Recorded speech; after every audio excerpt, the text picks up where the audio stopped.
G'day guys, and welcome to the show where I report on the latest in gaming news. And if you do end up enjoying today's video, please remember to smack that like button real good. And now let's jump into the first news report on today's show. And it's that it has officially been revealed that Activision is working on the next Call of Duty game. Now this is no surprise since they bring out a Call of Duty every single year. However, the big surprise here that it is officially going to be Infinity Ward, the studio behind the next game. Activision revealed this during their fourth quarter earnings results conference call, and then Infinity Ward themselves tweeted out, COD 2016, now it's official. Can't wait to show you what we've been developing, hashtag Call of Duty. Now if you're unaware, but I'm pretty sure that most of you guys already know, but the Call of Duty Modern Warfare franchise, including Ghosts, was developed by Infinity Ward. So you got COD 4, you've got Modern Warfare 2, Modern Warfare 3, and Ghosts. On top of that, this is part of the new 3-year development cycle, so you've got Infinity Ward, Treyarch, and Sledgehammer Games making games every 3 years, which gives them more time and hopefully creates better Call of Duty games. Now, we're not sure exactly what this next game is going to be. I did ask you guys on Twitter,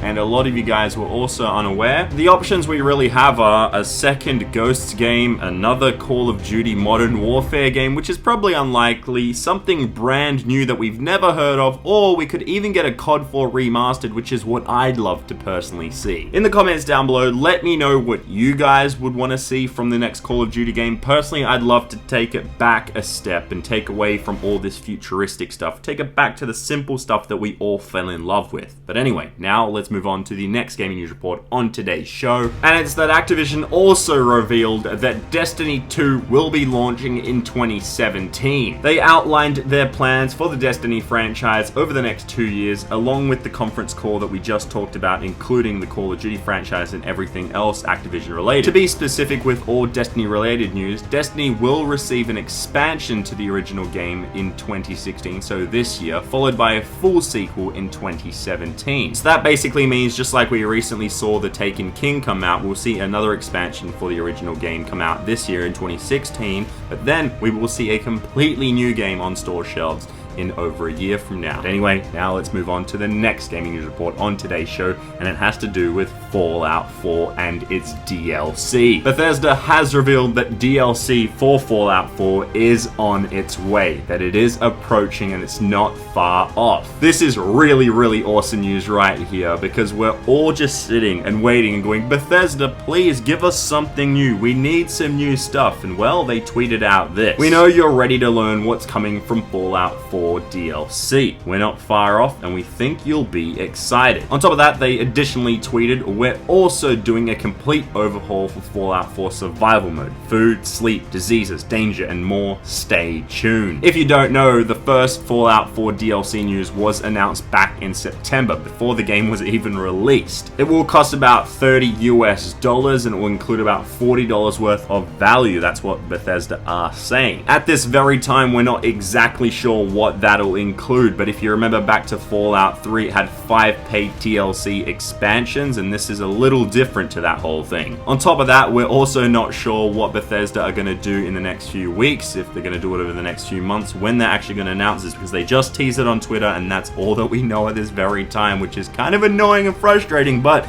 it's also creating some hype, which is awesome. Anyway, moving on to the next gaming news report on today's show, and it has to do with Quantum Break, because it has been announced that it will come out on the Xbox One, but also on Windows 10 on April 5th. Originally, this game was going to be an Xbox exclusive, launching with a TV show on the side. However, now Microsoft have revealed that it will also be on PC. Now, does this actually hurt the game? Does it create some conflict with gamers? Because at one point you're saying, hey, we've got this exclusive, it's going to be on Xbox, it's going to be this amazing game launching with a TV show, it's going to be something we've never done before, that we've never seen before, and then they come out and say, hey, it's also on Windows 10, which is kind of odd, but I guess it's good at the same time. Now, on top of the news that they are bringing the game to PC, Microsoft did reveal the system requirements for the PC version of Quantum Break, and as you can see on screen, you need DX12 only. You can't go any lower than that. You need 8 gigs of RAM at minimum, and there's a whole bunch more in there. And from what we've actually seen, where there is a 5-minute new gameplay, which I've linked in the description down below, the game does look pretty stunning. I'm actually actually excited to see what you can do with the high-end PC. Now for me, I'm kind of split. I don't know if I want to get this on PC or if I'm gonna just stick to the original idea of the Xbox One version. Let me know in the comments down below. Are you guys still gonna get that game on Xbox One, or are you gonna move to PC now since it is also on there? I'm personally split, as I said, but I guess that's just how it goes. But anyway, moving on to some more Xbox related news, and it's that 4 new games have been revealed for the Xbox One backwards compatibility program. Microsoft announced that the titles are gonna be out today. It includes Alan Wake's American Nightmare, Lego Batman, Sam and Max Beyond Time and Space, and also Trials HD. This is kind of a surprise because I was expecting some other games, you know, like Red Dead Redemption that did leak on the backwards compatibility for the Xbox One, and now it's not there. I'm guessing they're kind of saving that as a big announcement, maybe at an Xbox conference or at E3 or something like that. It all has to do with Microsoft and Rockstar Games really coming to an agreement and also making it a big deal because it is such a big game. But nonetheless, I guess this is pretty awesome news that we do have 4 more games added to the list of backwards compatibility games on the Xbox One.